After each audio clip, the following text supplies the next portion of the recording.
जय हिंद साथियों, मैं हूं संजय सिंघानिया और आप देख रहे हैं मेरा यूट्यूब चैनल सिंघानिया एसपीसी। दोस्तों, मैं आज आप लोग के लिए लाए हूं क्लास 10th का बायोलॉजी का अध्याय 6 यानी जनन रिप्रोडक्शन।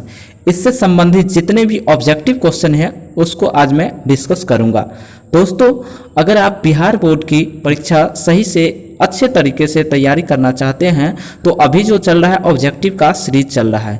दोस्तों, ऑब्जेक्टिव के बाद मैं सब्जेक्टिव पढ़ाऊंगा। जितने भी सब्जेक्ट है सभी का ऑब्जेक्टिव सब्जेक्टिव सभी इस चैनल पर कराया जाएगा। दोस्तों, अगर आप इस चैनल के माध्यम से जो है अच्छी अंक प्राप्त कर सकते हैं, तो अगर आप मेरे इस चैनल पर नए हैं तो प्लीज़ मेरे इस चैनल को सब्सक्राइब कर ले। तो चलते हैं, आज का वीडियो शुरू करते हैं। आज का पहला क्वेश्चन ये रहा कि जीव जिस प्रक्रम के द्वारा अपनी संख्या में वृद्धि करते हैं उस प्रक्रम को क्या कहते हैं। यानी जिस प्रक्रिया के द्वारा अब जीव जो है अपनी संख्या में वृद्धि करते हैं उस प्रक्रिया को यानी उस प्रक्रम को क्या कहते हैं। तो इसका राइट आंसर हो जाएगा आपको प्रजनन, जिसको जनन भी कहते हैं। चलते हैं next question, question number 2। Question number 2 आपका ये रहा कि इनमें से कौन अलैंगिक जनन की विधि नहीं है। अलैंगिक जनन की विधि निम्न में से कौन नहीं है। तो दोस्तों देख ली, और इसका आंसर क्या हो जाएगा, जैसे बीजाणु जनन, विखंडन, मुकुलन, निषेचन, ये जो सभी है अलैंगिक जनन का ही विधि है। तो आपका हो जाएगा राइट आंसर, वो हो जाएगा निषेचन, जो कि है लैंगिक जनन का विधि है। तो आपका इसका राइट आंसर हो जाएगा डी, निषेचन। चलते हैं next question, question number 3।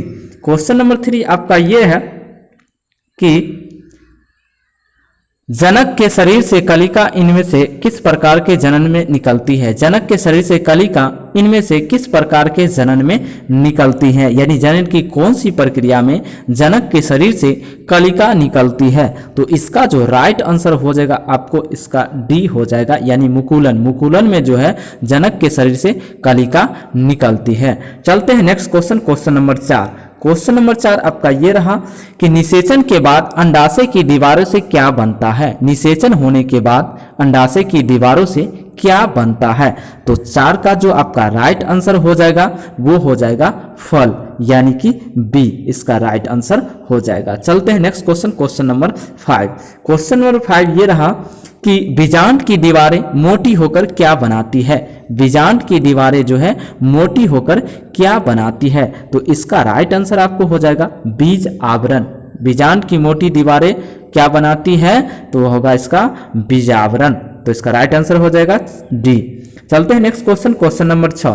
Question number 6 आपको यह कह रहा है कि स्त्री केसर का आधारीय भाग क्या कहलाता है। स्त्री केसर का आधारीय भाग आपका क्या कहलाएगा। वर्तिकाग्र, पुष्पासन, अंडाशय, वर्तिका, इस चारों ऑप्शन में से क्या होगा। तो आपका राइट आंसर जो होगा सी, यानी कि अंडाशय। स्त्री केसर का आधारीय भाग क्या कहलाता है, अंडाशय कहलाता है। चलते हैं next question, question number 7। Question number 7 आपका ये रहा कि पुंकेसर का अग्रभाग क्या कहलाता है। पुंकेसर का जो है अगला भाग जो है क्या कहलाता है। वर्तिकाग्र, परागनली, वर्तिका, परागकोश। तो इसका राइट जो आंसर हो जाएगा आपको हो जाएगा परागकोश। स्त्री पुंकेसर का अग्रभाग क्या कहलाता है, परागकोश कहलाता है। चलते हैं next question, question number 8। Question number 8 देख लेते हैं कि क्या है। आपका क्वेश्चन नंबर 8 जो है ये है कि निम्न में कौन सा भाग मादा जनन अंग नहीं है। आपको ऑप्शन में से ढूंढना है कि निम्न में से कौन जो है मादा जनन अंग का भाग नहीं है। तो इसका जो आपका राइट आंसर हो जाएगा, जैसे शुक्रवाहिका, परिपक्व, पुटक, लेबिया माइनोरा, फिलिपियन नलिका, इनमें से कौन जो है मादा जनन अंग का भाग नहीं है। तो इसका राइट जो आंसर हो जाएगा आपको वो हो जाएगा ए, शुक्रवाहिका, जो कि पुरुषों में पाई जाती है। चलते हैं next question, question number 9।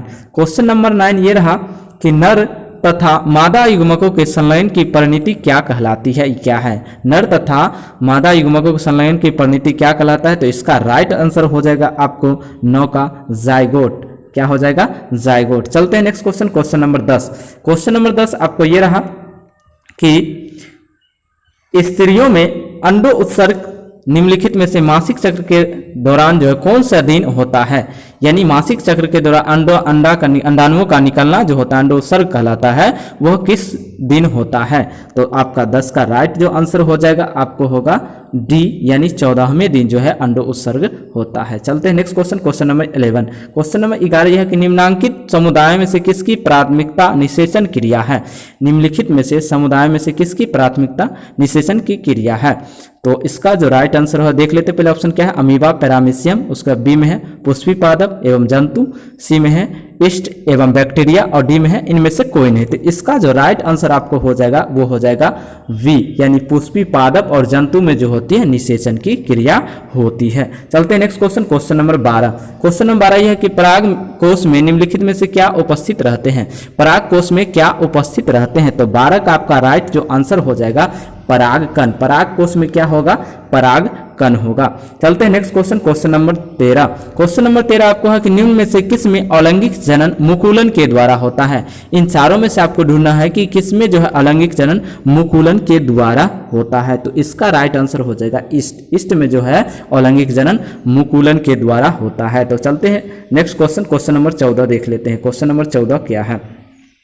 Question number 14 आपका ये हो गया कि मादा के गर्भ में पल रहे भ्रूण को समय के बहुत पहले ऑपरेशन विधि द्वारा योनि मार्ग से बाहर निकालने की प्रक्रिया क्या कहलाता है?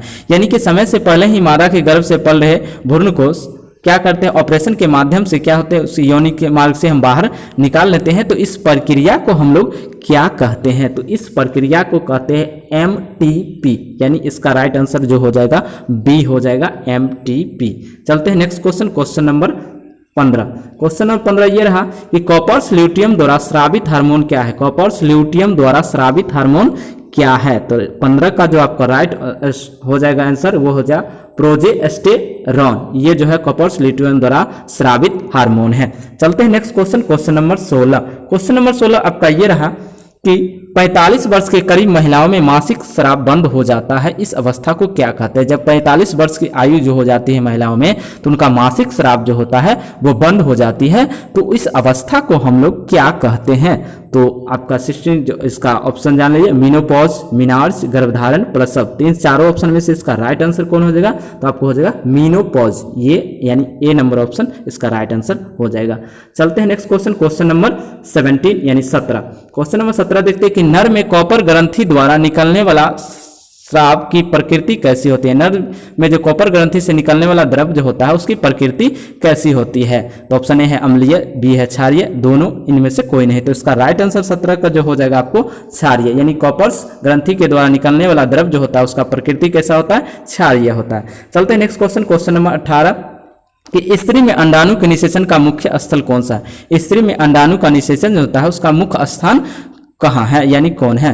तो 18 का जो आपका राइट आंसर हो जाएगा वो हो जाएगा फिलोपियन नलिका। फिलोपियन नलिका जो है निषेचन का प्रमुख स्थल है अंडाणुओं का। चलते हैं next question, question number 19। Question number 19 है कि नाको यानी NaCO कौन सी बीमारी के लिए जागरूकता उत्पन्न करती है?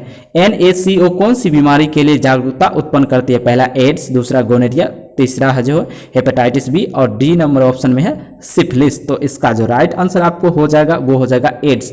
एड्स के बीमारी के लिए जागरूकता प्रदान करती है NaCO। चलते हैं next question, question number 20। Question number 20 आपका यह है कि फिलोपियन नलिका में शुक्राणुओं की गति की दर क्या होती है? यानी उसकी स्पीड कितना होती है? शुक्राणुओं की स्पीड कितना होती है फिलोपियन नलिका में? तो इसका राइट देख लीजिए, इसका क्या है? 100 माइक्रो प्रति मिनट, 100 माइक्रो प्रति सेकेंड, 100 माइक्रो प्रतिदिन, 100 माइक्रो प्रति घंटा। तो इसका आपको राइट जो आंसर हो जाएगा 100 माइक्रो प्रति मिनट। ये इसकी चाल होगी किसकी? शुक्राणुओं की। किसमें? फिलोपियन नलिका में। चलते हैं हम लोग क्वेश्चन ढूंढते हैं, अगले क्वेश्चन की ओर चलते हैं। तो अगला क्वेश्चन आपका हो जाएगा 21 नंबर। 21 नंबर क्वेश्चन देखिए आप लोग क्या होता है। 21 नंबर क्वेश्चन आपका ये रहा कि निम्नलिखित में कौन सी रोग लैंगिक जनन संचारित रोग की श्रेणी में नहीं आता है, यानी कि लैंगिक जनन द्वारा संचालित रोग होता है वह निम्न में से कौन नहीं आता है। तो इन चारों ऑप्शन में से ढूंढेंगे। पहला है सिफिलिस, दूसरा है एड्स, तीसरा है गोनेरिया और चौथा है मलेरिया। तो इसका राइट जो आंसर आपको हो जाए 21 का वो हो जाएगा मलेरिया, जो कि लैंगिक जनन द्वारा संचालित रोग नहीं है, वही पूछा जा रहा है। तो इसका राइट आंसर हो जाएगा मलेरिया। चलते हैं next question, question number 22। Question number 22 आपका ये रहा कि अलैंगिक प्रजनन में क्या होता है, यानी नर भाग होता है, मादा भाग होता है, यानी दोनों भाग होता है, दोनों की आवश्यकता नहीं होती है, यानी इन चारों ऑप्शन में से आपका ऑप्शन क्या होगा। तो आपका राइट आंसर हो जाएगा 4, यानी कि डी, यानी कि दोनों की आवश्यकता नहीं होती है। चलते हैं next question, question number 23। Question number 23 ये रहा कि अलैंगिक जनन में क्या नहीं होता है। अलैंगिक जनन में क्या नहीं होता है। पहला है समसूत्री विभाजन, दूसरा असमसूत्री विभाजन, तीसरा अर्धसूत्री विभाजन और चौथा ऑप्शन है ए और बी दोनों, यानी समसूत्री और असमसूत्री विभाजन दोनों। तो इसका राइट आंसर आपको 23 का जो हो जाएगा अर्धसूत्री विभाजन होता है, यानी नहीं होता है। अलैंगिक जनन में क्या नहीं होता है, तो अर्धसूत्री विभाजन नहीं होता है। चलते हैं next question, question number 24। Question number 24 आपका यह है कि द्विखंडन अलैंगिक प्रजनन के लिए कौन सा विकल्प सही है। द्विखंडन अलैंगिक प्रजनन के लिए कौन सा विकल्प सही है। तो 24 का आपका राइट जो आंसर हो जाएगा ए हो जाएगा। दो संतति जीवों की उत्पत्ति होती है। द्विखंडन जो अलैंगिक प्रजनन के लिए कौन सा विकल्प सही है, तो द्विखंडन में क्या होता है, दो संतति जीवों की उत्पत्ति होती है। चलते हैं next question, question number 25। Question number 25 ये रहा कि द्विखंडन या बहुखंडन के बाद कितने जनक जीव संतति के साथ विकास करते हैं। द्विखंडन या बहुखंडन के बाद कितने जनक जो है जीव संतति के साथ विकास करते हैं। तो आपका 25 का राइट जो आंसर हो जाएगा जनक जीव समाप्त हो जाते हैं। जब द्विखंडन और बहुखंडन की प्रक्रिया होती है तो जनक जीव क्या हो जाती है, समाप्त हो जाती है। चलते हैं नेक्स्ट क्वेश्चन, क्वेश्चन नंबर 26 यानी 26। मुकुलन विधि से प्रजनन किसमें होता है। तो मुकुलन विधि से प्रजनन आपको हो जाएगा एक कोशिकीय जीव और बहुकोशिकीय, इस दोनों में हो जाएगा। तो इसका राइट आंसर आपको हो जाएगा ए और बी दोनों हो जाएगा। चलते हैं next question, question number 27। Question number 27 देख लेते हैं कि निम्न में से कौन सा प्रजनन में सुरक्षात्मक पुटी का निर्माण होता है। तो सुरक्षात्मक पुटी आपको हो जाएगा बहुखंडन है, द्विखंडन है, मुकुलन है और अपखंडन है। इसमें से आपका राइट जो आंसर हो जाएगा वो हो जाएगा बहुखंडन में। बहुखंडन में क्या होती है, सुरक्षात्मक पुटी का निर्माण होता है। तो आप लोग देख लीजिएगा। चलते हैं next question, question number 28। Question number 28 आपका ये हो जाएगा कि पादप कायिक प्रवर्धन किस रचना के मदद से होता है। पादप कायिक प्रवर्धन जो है किस रचना के माध्यम से होता है, उसकी मदद से होता है। तो 28 का जब ऑप्शन देख लीजिए, पहला है पत्ती, दूसरा है पर्ण संधि द्वारा, तीसरा है जड़ तथा तना द्वारा और चौथा है इनमें से सभी। तो आपका इसका जो राइट आंसर हो जाएगा इनमें से सभी, यानी सभी के द्वारा जो है कायिक प्रवर्धन हो जाएगा, यानी कि पौधों का विकास हो सकता है। चलते हैं नेक्स्ट क्वेश्चन, क्वेश्चन नंबर 29 देख लेते हैं क्या होता है। क्वेश्चन नंबर 29 देखिए, आपका क्वेश्चन नंबर 29 ये रहा कि निषेचन में किसका संयुग्मन होता है। तो निषेचन में की क्रिया में जो क्या क्या मिलते हैं तो देखते हैं। पहला ऑप्शन है विरसन और अंडाशय, दूसरा है विरसन और अंडाणु, तीसरा है शुक्राणु और अंडाशय और चौथा ऑप्शन है शुक्राणु और अंडाणु। तो इसका आपका राइट जो आंसर हो जाएगा 29 का वो हो जाएगा शुक्राणु एवं अंडाणु का। शुक्राणु और अंडाणु जब मिलती है तो जायगोट बनती है और इस तरह से निषेचन की क्रिया संपन्न होती है। तो चलते हैं next question, question number 30। Question number 30 आपका ये रहा कि लैंगिक प्रजनन करने वाले जीवों के किस अंग में गुणसूत्र की संख्या शेष कोशिका की आधी होती है। लैंगिक प्रजनन करने वाले जीवों में किस अंग में गुणसूत्र की संख्या जो है शेष कोशिका की आधी होती है।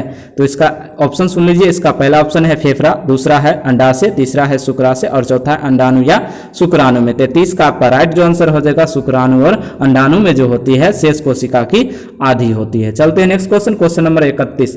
क्वेश्चन नंबर 31 देख लिए कि निम्न विकल्पों में कौन सही है। ढूंढना पड़ेगा कि निम्न विकल्पों में से कौन सा सही है। पहला ऑप्शन है कि सबसे बड़ा फूल गुल्फिया का होता है, दूसरा ऑप्शन है सबसे छोटा फूल रेफ्लोसिया का होता है और तीसरा जो ऑप्शन है सबसे छोटा फूल गुल्फिया और एवं सबसे बड़ा फूल रेफ्लोसिया का होता है और चौथा ऑप्शन है इनमें से सभी गलत है। तो इसका राइट आंसर जान लीजिए क्या होगा। तो राइट आंसर हो जाएगा सबसे छोटा फूल जो है गुल्फिया का होता है और सबसे बड़ा फूल होता है रेफ्लोसिया का। तो इसका राइट आंसर हो जाएगा आपका सी नंबर ऑप्शन हो जाएगा। चलते हैं next question, question number 32। Question number 32 देख लीजिए क्या होगा। निम्न में से कौन सा विकल्प सबसे अंदर में उपस्थित पुष्प पत्र के लिए है। तो निम्न में से कौन सा विकल्प जो है सबसे अंदर जो होते हैं पुष्प पत्र के लिए है, तो इसका ऑप्शन सुन लीजिए, पहला जायांग, दूसरा दलपुंज, तीसरा पुमंग और चौथा बाह्य दलपुंज। तो इसका राइट आंसर आपको हो जाएगा जायांग। जायांग में जो सबसे अंदर जो है पुष्प का पत्र होता है। चलते हैं नेक्स्ट क्वेश्चन, क्वेश्चन नंबर 33। कह रहा है पादप फूल में किन पुष्पों का संबंध प्रजनन से नहीं होता है? पादप फूल में किन पुष्प पत्रों का संबंध प्रजनन से नहीं होता है? तो ऑप्शन सुन लीजिए, पहला है बाह्य दलपुंज, दूसरा है दलपुंज, तीसरा है पुमंग और चौथा ए और बी दोनों, यानी कि बाह्य दलपुंज और दलपुंज दोनों। तो इसका राइट आंसर आप ढूंढिएगा क्या होगा, तो इसका हो जाएगा ए और बी दोनों हो जाएगा, यानी कि बाह्य दलपुंज और दलपुंज दोनों होगा। यानी इसका राइट आंसर आपको हो जाएगा डी, जो इसमें क्या होता है, पुष्प पत्रों का संबंध प्रजनन नहीं होता है। चलते हैं next question, question number 34। Question number 34 देखिए कि न्यूटर फूल में क्या नहीं होता है? तो न्यूटर फूल में देखिएगा क्या नहीं, स्त्री केसर, पुंकेसर, पुमंग या जांग, कुछ भी नहीं। तो इसका जो आपका राइट आंसर हो जाएगा कुछ भी नहीं, यानी कि इसमें से कुछ भी नहीं होता है न्यूटर फूल में। चलते हैं next question, question number 35। Question number 35 आपका यह है कि निम्न में से किस में एनिमोफिली परागन पाया जाता है?